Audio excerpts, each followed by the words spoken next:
Let's rewind to the story in episode 3 in this Build Your Network series. You remember, it's the fall of 1998. I was running Worldwide Angler out of my spare bedroom in my house in Easton, Maryland. Mark, a college alum, someone I knew but not well, had made one phone call to a recently retired Sequoia partner named Tom who'd been using our site. That introduction from someone outside my immediate circle opened a door my closest contacts couldn't reach. What we didn't cover in episode 3 of this series is what happened after Tom knocked on my door. He walked into my spare bedroom operation, looked around slowly and said, "Is this it?" I started to apologize. He cut me off. "Hey man, relax. This is how we found Cisco. They were making routers in their living room." That made my hair stand up on end and made me pinch myself thinking I'm in some sort of movie. We talked a little bit more and then headed to lunch at a local pub in town. Tom flipped over a napkin and wrote 4 things on it: product, market, people, and financing, the business plan. We spent the rest of lunch filling it in. Then we went fishing on the Chesapeake and caught striped bass until we called it a day. On the drive back, pulling the boat down the highway at 65 miles an hour, Tom asked how much money we had in the bank. I told him I wasn't sure exactly because we'd been trading stocks to fund the company and the balance changed daily, but give or take a few $1,000s. He shook his head. Then he reached into his jacket, pulled out his checkbook, and started writing. And then he handed me a check for $50,000. He said, "Let's go, but no trading with that money." I reached over and shook his hand. One conversation, one afternoon on the water. One person showed up because he was genuinely curious about what we were building, and we met through a person I knew, but not well. That meeting led to a $1 million raise 6 weeks later, and Tom became one of the most important relationships in my life, a mentor, an advisor, and a close friend for over 20 years now. That's what a pivotal contact can do to your timeline. Today, we're breaking down what pivotal contacts are, how to identify which ones you need, and how to build towards them before you ever need to make the ask. Pivotal contacts are not just well-connected people or senior executives. They're specific individuals who can accelerate your ability to achieve your goals in ways that would take years on your own. The difference between reaching a CEO in 6 months versus 2 weeks. The difference between a business never making it out of a spare bedroom in Maryland and one that got sold to a large public media company and changed my entire life for the better, forever.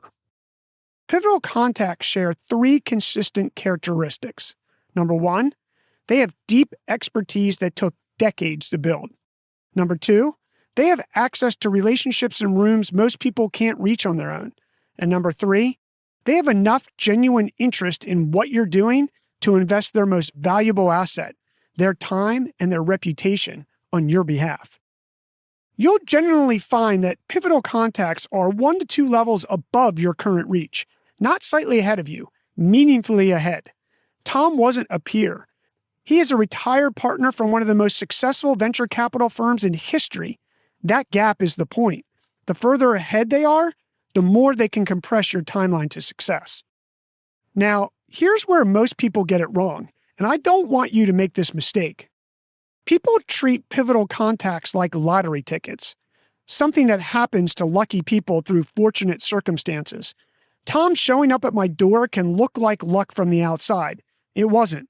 It happened because we had built something real that a specific person found genuinely useful. Tom used Worldwide Angler.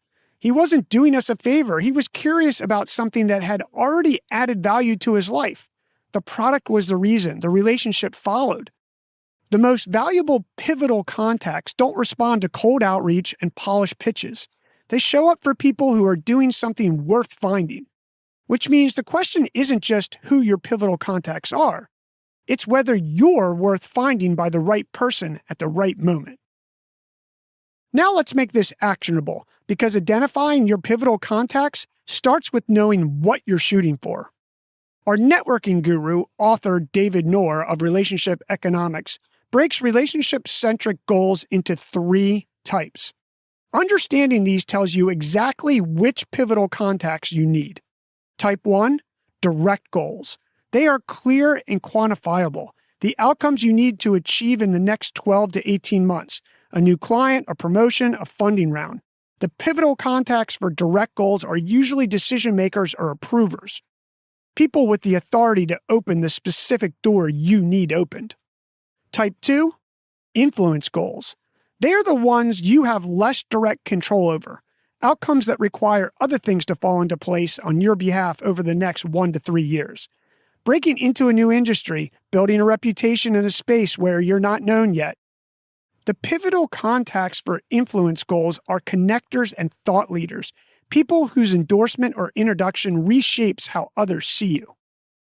And type 3, equity goals. They are the long-term, building a reputation, a brand, a body of work that opens doors you can't even see yet. Tom became an equity contact for me long before I had a name for it. 20 years of a relationship that kept generating value in directions neither of us could have predicted. This is where a personal board of directors concept comes into play. A 2024 study published in the California Management Review by researchers at UC Berkeley found that a personal board of 4 to 7 invested advisors, people who know you from different stages and contexts of your career, provides the kind of balanced, strategic guidance that no single mentor can offer. Not a formal committee, not people who know each other, just a deliberate, diverse group of people who know you well enough to tell you the truth. Tom was on my board before I had a name for it.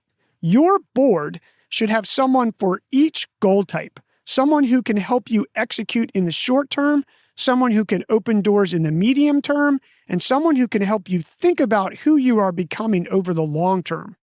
The mistake most people make is waiting until they need a pivotal contact to start building these relationships. By then, it's too late. The time to invest in a Tom-like relationship is before you need the help, the introduction, the access to capital, when the relationship can be genuine rather than desperate. Here's your move this week. Take your single most important professional goal right now and work through these 3 questions.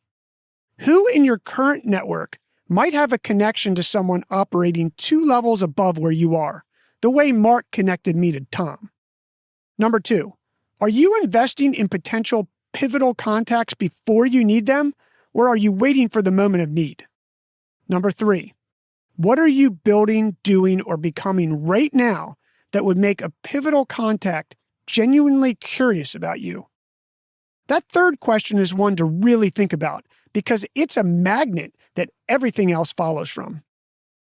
Now, once you have answers to these questions, take one concrete action based on what you find.